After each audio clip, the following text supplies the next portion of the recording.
Hey guys, Cloud here with another update now that my exploding Stampede Titan is at tier 15s.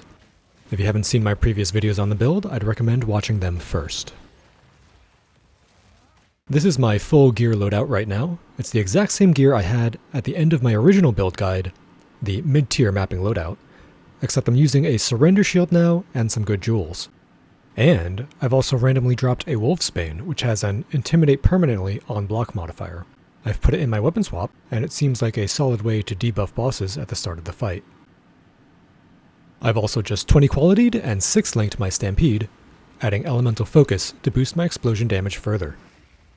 One other change is that I now run a Thawing Charm, because I started getting frozen by cold damage around tier 14 or so. I also noticed that I was occasionally getting stunned around then too, so I spec'd into the Unbreaking notable for some added stun and elemental ailment threshold, and it seems to be helping. Unfortunately, it's very difficult for us to otherwise acquire ailment threshold. For this reason, I've anointed Shedding Skin here. I'll have to take a more thorough look through the entire passive tree at some point to consider alternative anointment targets. On that note, I've had about 10 deaths during my mapping progression up to tier 15, and nearly all of them have been to lightning ground effects or volatiles, most of which were simply my fault for not paying attention. By the way, my map rolling strategy has been to simply transmute regal everything. Doing this, I've had no issues sustaining my waystones all the way up to tier 15. On to other changes to the build. One of the issues with the build that overperforms like this one is that it can sometimes be hard to see mistakes and areas for improvement. One of my mistakes was in thinking that Herald of Ash was the most important persistent buff, but it's actually the least important. The reality of the build is that Armour Explosion will take care of nearly all trash monsters during clear. Herald of Ash just potentially provides a little bit of extra ignite damage against stronger stragglers, but it doesn't even always do that because its ignite radius is smaller than your explosion radius. That means that sometimes you'll clip targets with a single explosion who don't die, but also aren't ignited by the Herald of Ash. So I've dropped Herald of Ash entirely, and I'm now running Berserk instead. In my previous video I discussed how I was gaining and sustaining rage, so with that, Berserk is a nice damage boost since I have the extra spirit to spare. Likewise, while overwhelming presence wasn't necessary in low content, in higher end content it can make the difference between stunning and not stunning your enemies. So this is the updated persistent buff priority.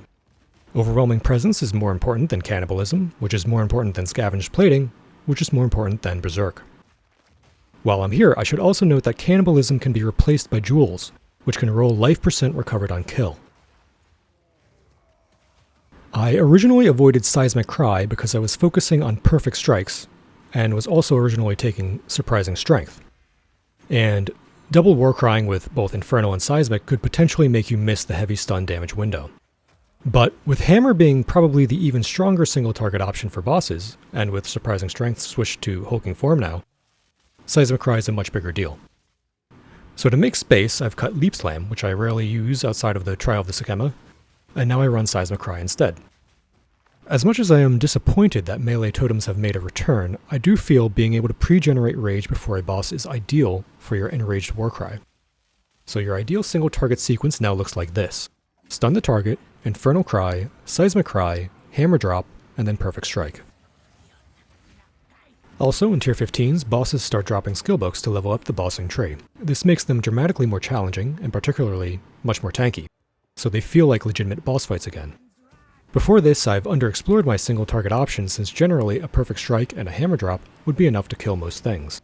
But this increased boss HP changes that, and I'll have to investigate to see if there's a stronger single target solution for us to build. I've had a lot of questions about my passive tree, so I've linked my work in progress build in the description below. This is what my passive tree looks like right now at level 87. Please be advised that you're going to need to alter this based on your gear, especially the amount of strength you'll need to take in order to be running Giant's Blood. That's all for now. I still don't have my 4th Ascendancy notable yet, but I'm hoping to get that tonight on stream. On that note, I'm incredibly grateful for everybody who's stopped by and hung out. PoE can be a bit of a solitary game, but I think it's a lot more fun when you can talk about it while you play. If you have any questions, by all means feel free to drop them in the chat.